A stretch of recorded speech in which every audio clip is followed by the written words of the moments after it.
Once again, Americans are waking up to news of postponements and cancellations, sports games, theatrical performances, holiday parties, schools, family plans.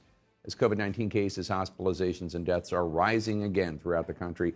Hospitalizations and deaths especially hitting the unvaccinated. New York City and Washington, D.C. have both reported 2 days of record high cases, and health experts are warning of a tough month ahead. Still, the world in 2021 is different than it was in March 2020. Officials say they are better prepared for the surge. They point to vaccines and boosters as the best way to control the virus and prevent serious illness. All true. And yet, this fourth wave is exposing real weaknesses in how the U.S. has dealt with the virus, especially when it comes to testing. On Tuesday, we're told President Biden will give a speech on the Omicron variant, not where he thought we would be a year ago when Biden predicted Christmas 2021 might feel close to normal. I believe we'll be awfully close to that, if not there. It's not going to be quick, but I think by next Christmas we'll be close to normal.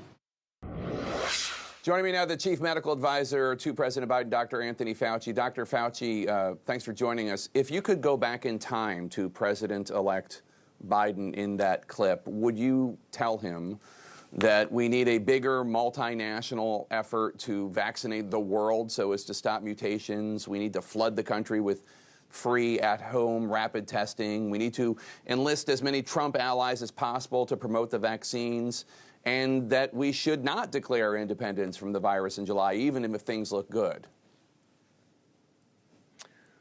Well, I think I would say all of the above. I mean, the idea about hoping and having an aspiration to be independent of the virus after a period of time is understandable and reasonable. But the one thing that we know from now almost 2 years' experience with this virus, that it is really very unpredictable, very much so, particularly with the element of variants, the idea of having multiple waves, not only in our own country, but throughout the world.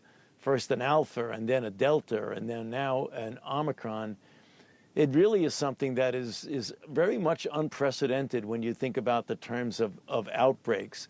So it is understandable how one could say they would hope aspirationally to be at a certain point and then find out you're not. And the best thing to do then is to just keep going and putting all your resources, including what you just mentioned, getting as many people vaccinated as we possibly can, and absolutely boosted now.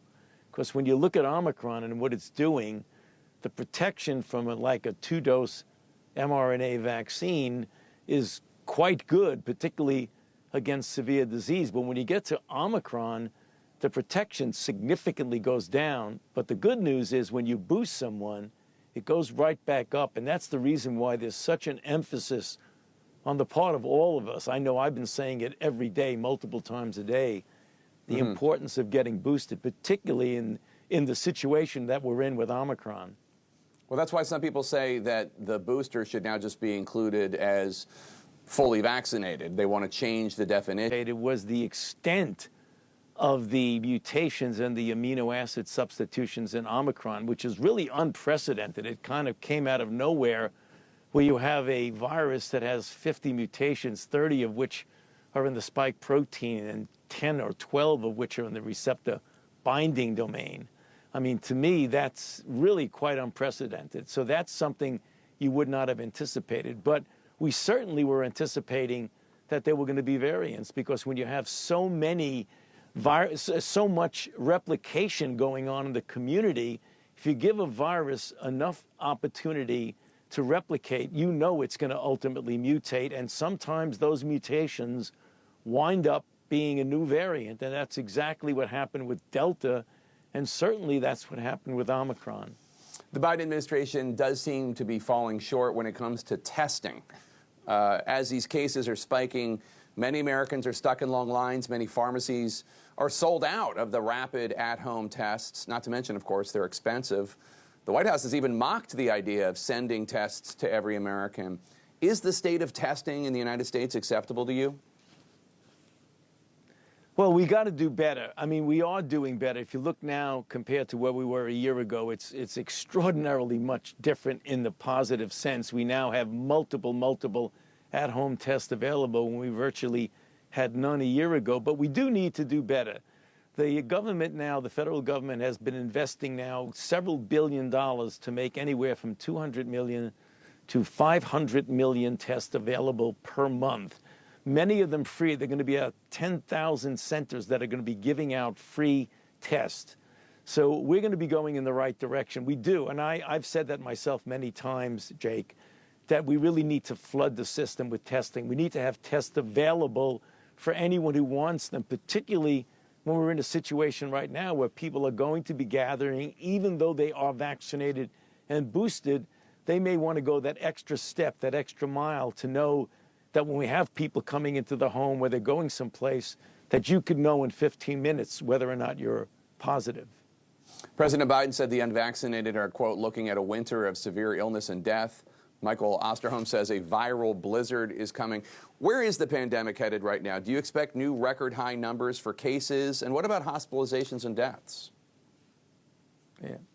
Well, unfortunately, Jake, I think that is going to happen. We are going to see a significant stress in some regions of the country on the hospital system, particularly in those areas where you have a low level of vaccination, which is one of the reasons why we continue to stress the importance of getting those unvaccinated people vaccinated. This virus is extraordinary. It has a doubling time of anywhere from 2 to 3 days. Right now, in certain regions of the country, 50% of the isolates are Omicron, which means it's going to take over. And if you look at what it's done in South Africa, what it's doing in the UK, and what it's starting to do right now, the president is correct. I mean, I was with him when he said that, and I spoke to him about that we are going to be in for some serious difficulties right now, and we better be doing more to mitigate against that. And it's never too late to get vaccinated. And if you're vaccinated, go get boosted and be prudent in everything else you do. When you travel in your indoor settings that are congregate, wear a mask. It is going to be tough. We can't walk away from that, Jake. We can't, because with Omicron that we're dealing with, it is going to be a tough few weeks to months as we get deeper into the winter. For individuals who are vaccinated and boosted, what are we supposed to do? I mean, should schools close if all the students and teachers are vaccinated and, in the case of the teachers, boosted? I mean, we saw the intense damage done to kids educationally, psychologically, emotionally when schools shut down or went to 100% virtual learning. What are you recommending? Well, right now we can keep the children in school safely, Jake. We can do that. We've brought back like 99% of the schools were open now. We're in a very difficult situation.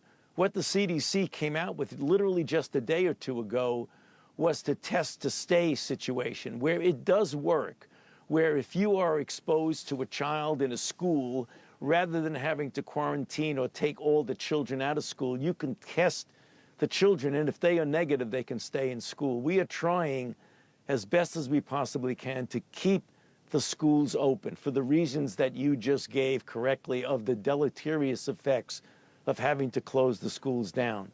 So I believe even with the stress of what we're dealing right now, for the most part, we can keep the schools open.